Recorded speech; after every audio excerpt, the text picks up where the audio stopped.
सब जय हिंद जय भारत। मैं संतोष कुमार इस वक्त मैं अभी चंद्रगढ़ पंचायत में हूँ और यहाँ के मुखिया श्री आमोद कुमार चंद्रवंशी जी हमारे साथ बैठे हुए हैं। आइए इनसे परिचय लेते हैं और ये विधानसभा से फाइट कर रहे हैं। आइए जानते हैं कि क्या कमी देखकर उनको लगा कि हम इस फील्ड में आना चाहेंगे। सर आपका सबसे पहले ऑल इंडिया मीडिया में सर स्वागत है। सर बहुत बहुत धन्यवाद आपका। आपने जो यहाँ आकर के यहाँ की जो समस्याएं हैं, यहाँ की जो दुख है, यहाँ जो किसानों की समस्या है, नौजवानों की जो समस्या है, तो उसको जानने का प्रयास किया। इसके लिए आपको हमारी ओर से बहुत बहुत धन्यवाद, आभार। सर सबसे पहले अपना परिचय दीजिए। सर मेरा नाम आमोद चंद्रवंशी हुआ। मैं चंद्रगढ़ पंचायत का लगातार 2 बार से मुखिया हूँ, जनरल सीट से मुखिया हूँ।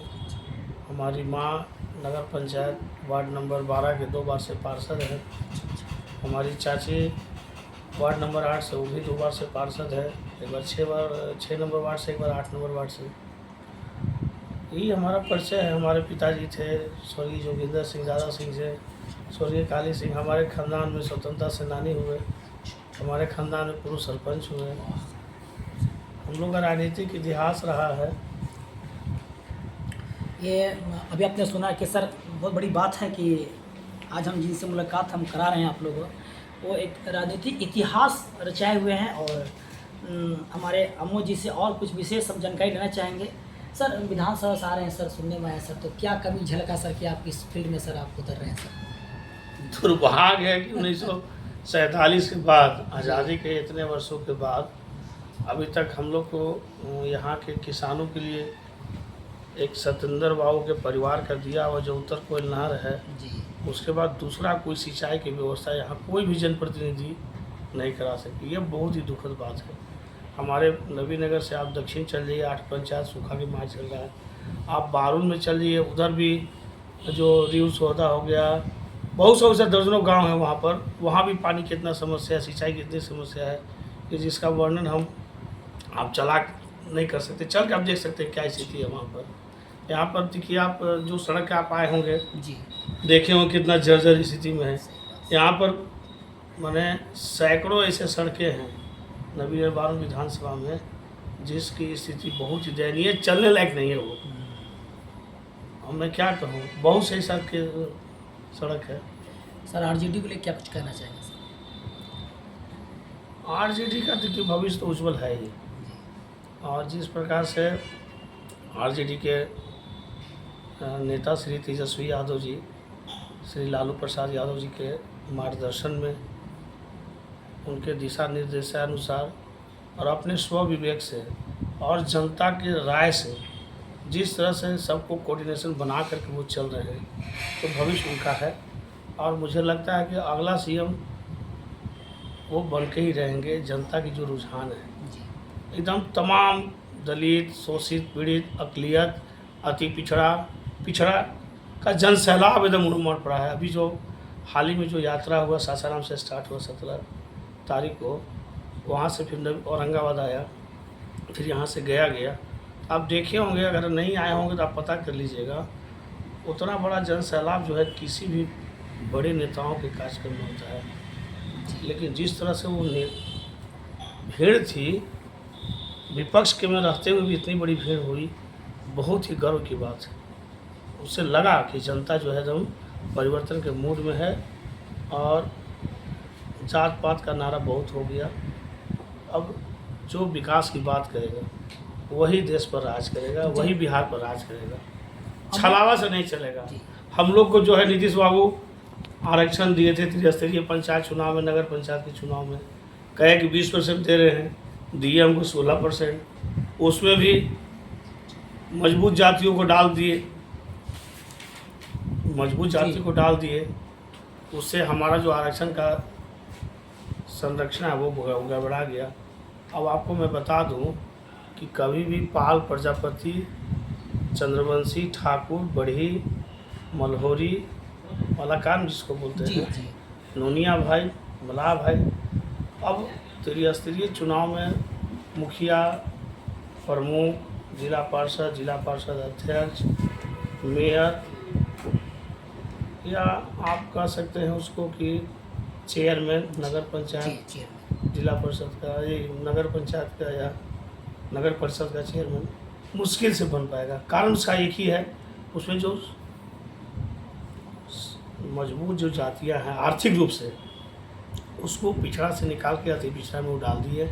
ये नीतीश कुमार सबसे बड़ा गलती की है। इसका भुगतना उनको इस विधानसभा चुनाव में जरूर भोगना पड़ेगा, मैं आपको दावे के साथ कह रहा हूँ। दूसरी बात, यहाँ जो नबीनगर में 2-2 NTPC NPGC का प्लांट है, जिससे रोज़ सैकड़ों गाड़ियाँ डस्ट निकलती है, वो खुलेआम सब होता है, जिसके चलते नबीनगर से लेकर के बारुल तक लोग उससे त्राहिमाम हैं। प्रदूषण, वायु प्रदूषण दुनिया भर का हो रहा है।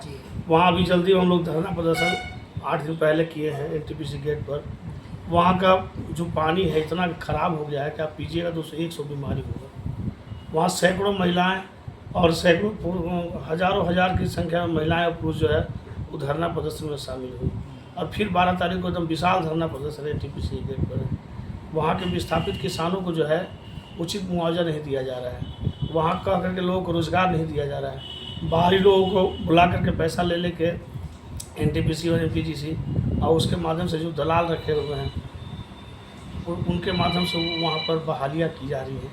और जो विस्थापित किसान हैं उससे दरकिनार किया जा रहा है। उन्हें नौकरी नहीं दिया जा रहा है, रोज़गार नहीं दिया जा रहा है, उन्हें शिक्षा दी जा रही है, ना चिकित्सा की व्यवस्था है। सड़कों की हाल बहुत बुरा है। यहाँ का पैसा उठा करके कहाँ कहाँ जा रहा है, वो एकदम बंदरबाट में लूट मची हुई है। और हमारे यहाँ के जो जनप्रतिनिधि हैं वो आँख में आँख बंद करके चुपचाप एकदम गहरी नींद में है।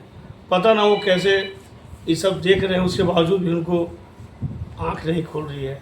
तो अगले विधानसभा चुनाव में जो 25 का चुनाव आने वाला है, वो गहरी नींद से सोए हुए जनप्रतिनिधियों को जनता जो है उठा उठा के इतना दूर भगाएगी कि जिसका आप मूल्यांकन नहीं कर सकते हैं। सर, सत्ता के नज़र में दारू बंद है सर, क्या लगता है हकीकत में क्या दारू बंद है? अरे शराब बंद कहाँ है? शराब से तो हम लोग अब इतने क्रिमिनल पैदा हो गए कि रात दिन में हम लोग को चलने में डर लग रहा है। सब पिस्टल ले लेके, हथियार ले लेके लाइनर लेकर रहता है मोटरसाइकिल से। अब रात में तो पहले हम लोग को बड़ा आज़ादी लगता था कि चलो भाई राम राज आ गया, लेकिन नीतीश बाबू शराब बन के तो ये गुंडा राज लेकर के आ गए हैं।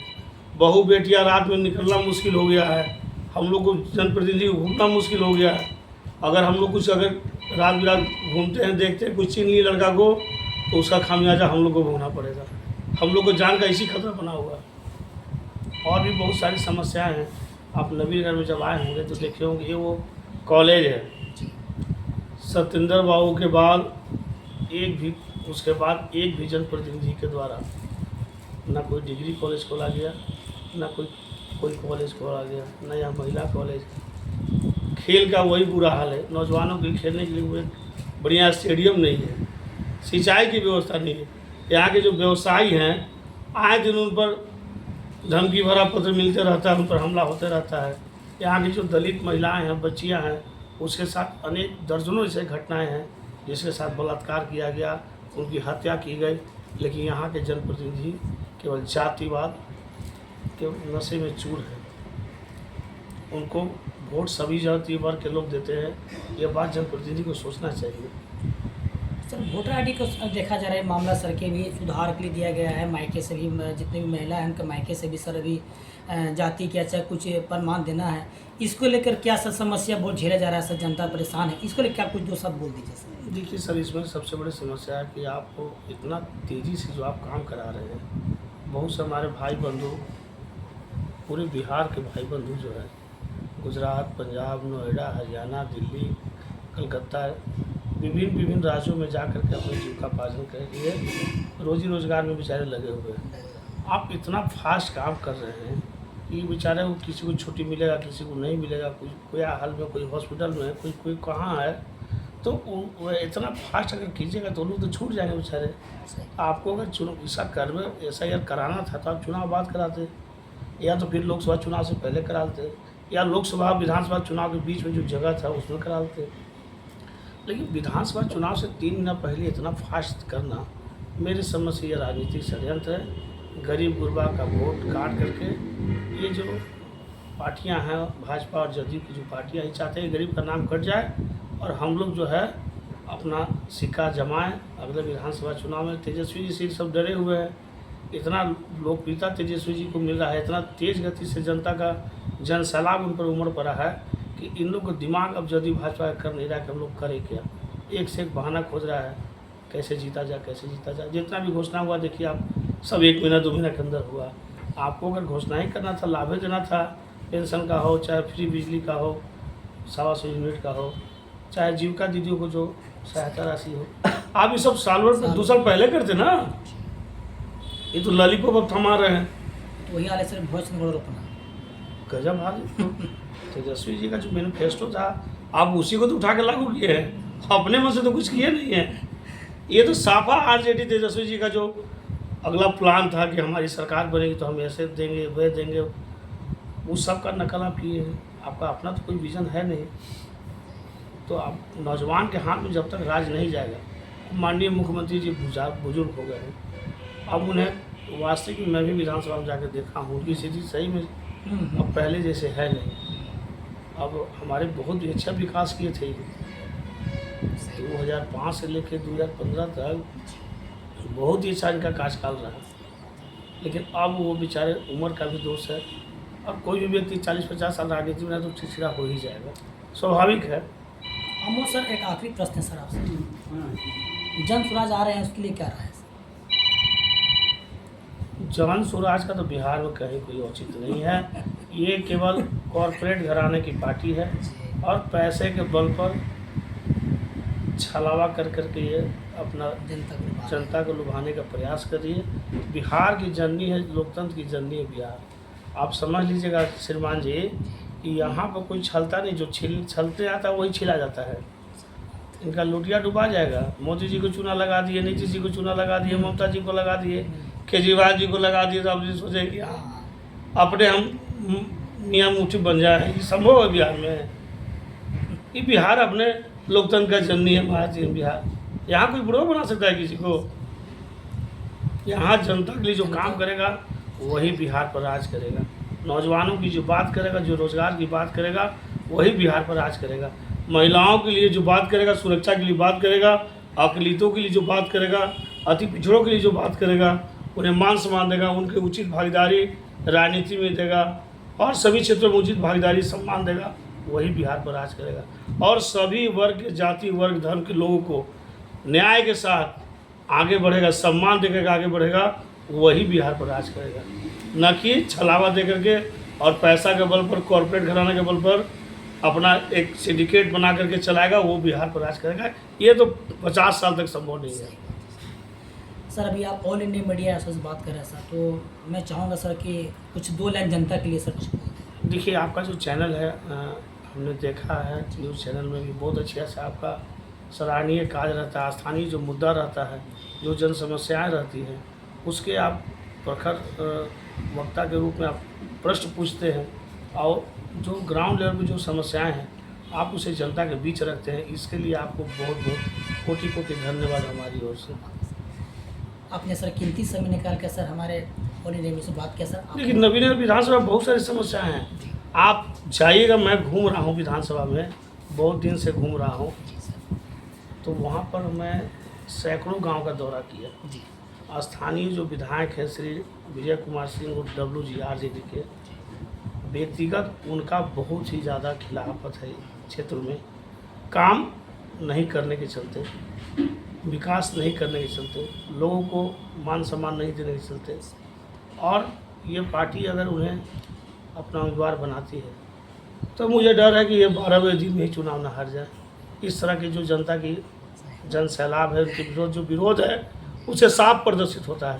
आप अपने स्तर से भी जाके घूम लीजिए, आप जिस पंचायत में जाना चाहते हैं जाइए, यहाँ से बारूद तक, आपको सच्चाई सामने पता चल जाएगा। और मैं क्या कहूँ? चलिए सर, आपका बहुत धन्यवाद सर। आप विकास देखिए, कोई भी व्यक्ति विकास करेगा तो जनता उसके साथ रहेगी। जनता अब पैसा और दारू और ये सब मांस मदिरा पर नहीं बिक रही है। पैसा, अब जनता को चाहिए रोजगार, अब जनता को चाहिए विकास, जनता को चाहिए मान सम्मान। विकास झलकना चाहिए, हाँ, विकास दिखना चाहिए। तो हमारे डब्लू बाबू गजना महोत्सव के हम सेक्रेटरी भी हैं। हम लोग के सामने ही गजना महोत्सव में जो हमारे विधायक हैं माननीय डब्लू बाबू, वो घोषणा किए थे कि ये रोड को थोड़ीकरण किया जाएगा, चंद्रगढ़ गजना पथ को। अभी तक कोई काम नहीं हुआ। अब 15 दिन 20 दिन में आचार संहिता लगने वाला है। आप चंद्रगढ़ से लेकर गजना तक चलिए, आपको 1000 गड्ढा मिलेगा, उससे कम तो मिलेगा नहीं। आप देख लीजिए, हम लोग गाड़ी से मोटरसाइकिल से जाना पड़ता है, इतना बुरा स्थिति हो गया है। आप हमारे तोल पंचायत में पहाड़ बिहार गाँव है, वहाँ सड़क नहीं, बहुत न्यूज़ भी फ्लैश हुआ था। घाट पर लोग मरीज को लेकर के जा रहे थे। अब बगल में हमारा महसूब, हमारे पंचायत में महसूब गाँव है, वहाँ पुल बह गया है। विधायक जी को स्थानीय लोग बहुत कहते था कि कोई सुनवाई नहीं। हम लोग को जो चंद्रगढ़ जाने वाला जो पुल है, उत्तरपुर नहर का छोटी जो पुल है, छोटकी नहर पर, वो पुल जो है गोला से छेदा हो गया है। उसको कैसे कैसे करके भरा है लोग, वो कितना दिन टिकेगा? कितना टिकेगा? दूसरी चीज़ है कि आप आज ये पिपरा पंचायत में बहुत से सड़कें खराब है, वहाँ की जनता विरोध की है। आप ठेंगो पंचायत में नोनिया बिगड़ चल रही है, वहाँ आज भी लोग कीचड़ नुमा लास्ट, अगर कोई बीमार पड़ जाए खाट पर टांग के लाना पड़ता है। वो देने की स्थिति है। आप गोसलडी चल रही है तोल पंचायत में, उसका भी न्यूज़ बहुत फ्लैश हुआ था, बहुत बुरा स्थिति है। ठेंगो पंचायत में है, ठेंगो पंचायत में, हाँ गोसलडी जो है ठेंगो पंचायत में। मैंने आप यहाँ से बाहर तक जाइएगा तो सैकड़ों ऐसे सड़कें हैं जो नहीं बनी है।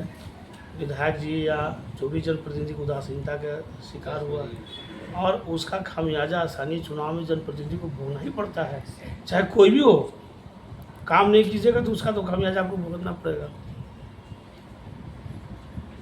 दूसरा चीज़ है कि आप जनता के साथ ताल्लुकात ठीक नहीं रखें, सौहार्द ठीक नहीं रखें, उसका भी खामियाजा भुगतना पड़ेगा। बहुत सारी समस्याएं हैं जिससे जल्दी जनता उनसे नाराज़ है।